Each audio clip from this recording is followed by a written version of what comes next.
Hello and welcome back to the Athletics Insider Podcast. I'm your host, Andrew Ferguson, writer for the Athletics on SI. And in today's episode, we are going to be breaking down and discussing the Athletics' mutual parting of ways with long term general manager David Forst, kind of what to make of this, what happened, possible explanations, things like that. We are going to be breaking down in this episode. But before we get started, I want to thank everyone right now who's listening, whether that be Apple Music, Spotify, or even YouTube. It all means a lot to me, and I cannot thank you enough.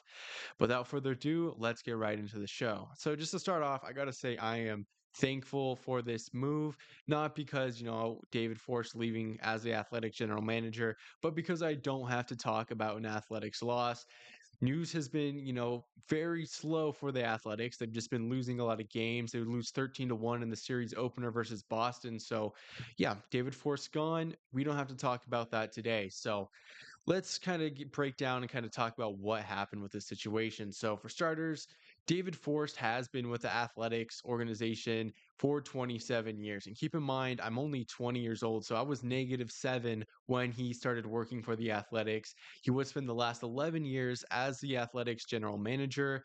You could argue about how he did, but the bottom line is the athletics were not a very good team under him. And granted, there's some other factors, limited resources, things like that that make a general manager's job that much harder.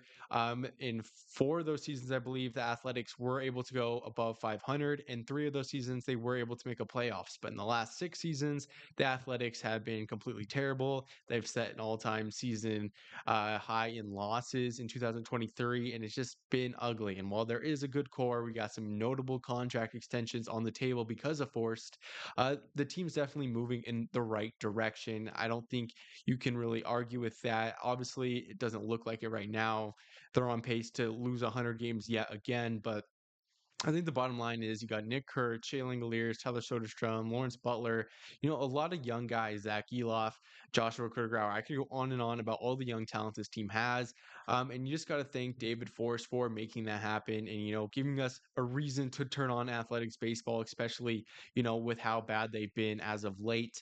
But I mean, there's obviously some critiques that I want to say. Obviously, the Luis Severino deal, was a little weird in my opinion. It was a little bit much, but again, there's a lot of reasons why that could have been. You got to remember revenue share, just trying to get to that threshold in spending, and I think that it's just a matter of that. So I don't know if I want to blame too much on obviously David Forrest, but I do want to talk about how bad the athletics pitching has been and why I feel like David Forrest is, a reason for that, and ultimately a reason why this firing is going to be taking place, or mutual parting of ways. So yeah, I mean, there's not many good athletics pitchers. Not many athletics pitchers have been able to develop well and become, good players. I mean, Sonny Gray, that's the first guy off the top of my head. That's honestly a big reason why the athletics are struggling so bad right now. We have the team, we have the stars, but we don't have the pitching, and that is not going to help us win games. So that's a big critique I have from David Forst. There's also been a lot of rebuilding going on with him as general manager, Matt Chapman, Olson, a lot of guys who were doing good for the Athletics, and then, they could have been players to build a franchise around, and then we just trade them, and that was just the cycle that we have been seeing. Um, do I think it's stopping now? I think so, especially with the Vegas move. You don't want to completely rip up your roster before then. But at the end of the day, there was so many rebuilds going on with Forrest as manager or general manager, and it's really hurt the Athletics, trajectory as a franchise as a whole. I mean, like I mentioned, the Athletics have been abysmal in the last few seasons, and a big reason is that is because of the never-ending rebuild. And again, maybe there is some, consistency coming, in the near future with Vegas coming up. And obviously, we're seeing, Tyler Soderstrom, Lawrence Butler get contract extensions. So that could tell us that the Athletics are moving in the right direction in terms of not, completely rebuilding their team every 3 years. You know what I mean? So, yeah, that's pretty much my main critique. But now I'm going to go into the reasons why I think Forrest was fired. I've already kind of hit on one of them, and that just being overall team performance. I mean, like I said, the Athletics have not been good in recent years, recent memory for that matter. And this season, while it did have its highs, is ultimately looking like a pretty low, if you know what I mean. So, I think the move makes sense if you're going off of success. I don't think Force has been able to bring that into the Athletics. Obviously, he's been a great drafter as well, so he's definitely set the foundation pretty strong for the Athletics and the new general manager, whoever that may be. So yeah, I mean that's pretty much all I got to say about that. I mean, the Athletics haven't been winning games under David Force, and that is a reason to fire a general manager.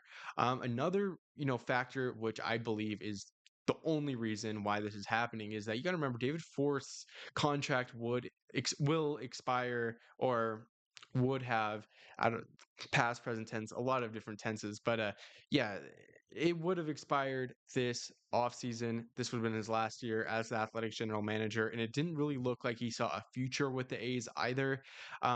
He would talk to the Athletic back in March. They would ask him, "Do you see being with this team?" Or somewhere along the lines of, "Do you see a future with this team to Vegas?" No comment from Forrest, and as we know, he lives in California. If you have to move to Las Vegas to keep your job, that is a big ask for someone who's probably made a lot of money already. Just wants to settle down with his family. So that's where the mutual parting kind of goes. Like I said, the Athletics maybe wanted to bring him back. But again, Forrest just not into it. The move to Las Vegas, he's never really been into it either. Um, so again, I think just that's a pretty big reason to why the Athletics would part ways with him. And then it's also for the athletic side, okay? The draft, the deadline are over. No going back now for this season. You can't make a trade. We don't have a time machine. You know what I mean? So that's a reason probably why I think this happened. I think, start the general manager search early right now. And I think that's exactly what the Athletics wanted to do. And that's for that reason, I don't think Forrest was fired. I don't think anything like that happened. I think, again, what we're seeing is mutual parted ways.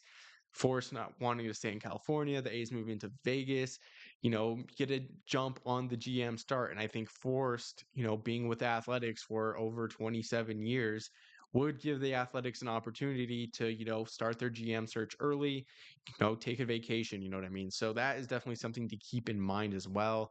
And I think the bottom line, that is the reason why, I feel like this happened to begin with. It's just two respectful parties. You can talk with the athletic side as much as you want, but I think just it was in the best interest for this move to happen. And the timing of the move also makes sense, just a week after the deadline, or even just what, 5 days. I'm recording this on the 8th. So yeah, it makes sense why this happened right now. And again, a lot of people will say, "Well, why didn't Kotze get fired? What's up with that?" A lot of people have been petitioning for Mark Kotze to actually get fired. Mid-season. Last week. A month ago, whatever it may be. A lot of people were petitioning for Mark Kotze to get fired. And like Forrest, not much success has came with Mark Kotze.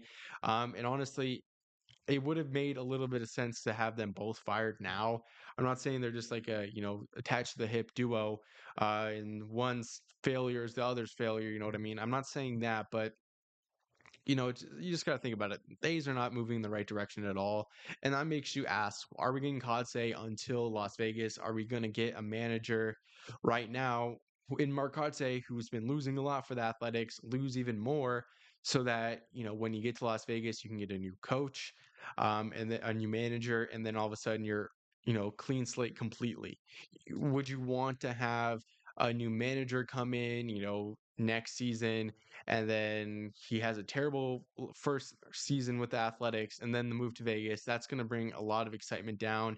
Granted, you could say the same thing about, if Kotze was to manage this team next year and then, lost a lot and then moved to Vegas. It's the same situation where, the Athletics are not generating much hype. But I think for a coach, and kind of just wanting a blank slate, I think that makes the most sense. So I don't expect Kotze to get fired right now. Off season potentially, but right now you just got to remember the Athletics just want to set that base. and kind of figure out what's really going on with this team. And I think getting rid of Kotze is going to complicate that much more. And like I said, I think they just want a clean slate entering Vegas. And that's another point that I wanted to make too is this move with David Forst, it feels like a necessary step in changing the culture in the athletics building. I mean, you're going to be the general manager for 11 years, a lot of up years, a lot of down years. That's not a winning culture that Vegas wants right now, or is interested in. And I think if you're John Fisher and you kind of see that, the trend of up and down, and then obviously this year down after having a successful season, no moves at the deadline, stuff like that. I think, you just got to cut your ties with them and then just start fresh. You know what I mean? I think it's going to change how this team operates at every single level. Um, but yeah, so that's pretty much all I got to say about that. In terms of how I feel like this will affect the current team, I'm not going to say it's going to affect this team at all for this season alone. Obviously, maybe there's contract extensions, right, that were still on the table. Langoliers, Kurtz, both rejecting contract offers this last season.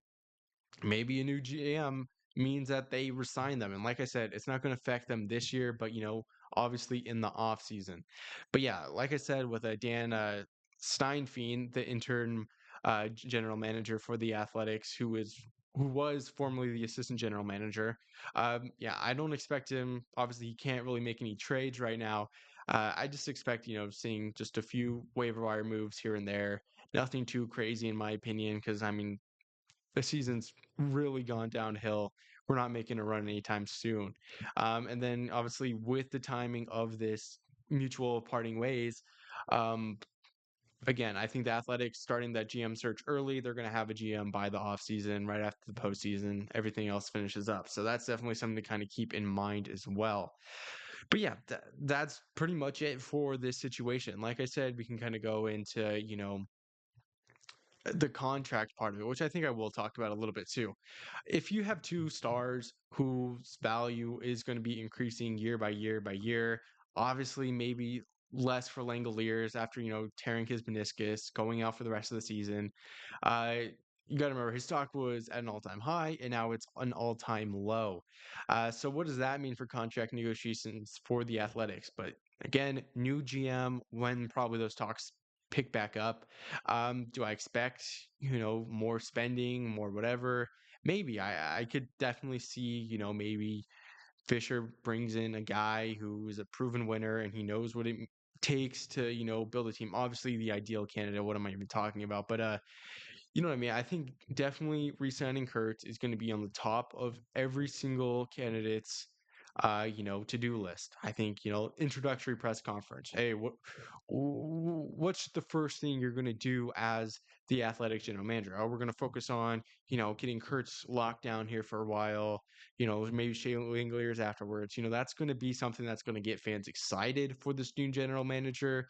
And, that's definitely going to put some pressure on Nick Kurtz's agent, his camp, Scott Boras in Langoliers' camp to maybe rethink some of these things. You know what I mean? You're going to have a general manager hyping up, a contract extension will happen. And now all of a sudden the team has a little bit more leverage, in my opinion, in that situation. So that is definitely something to keep an eye out on.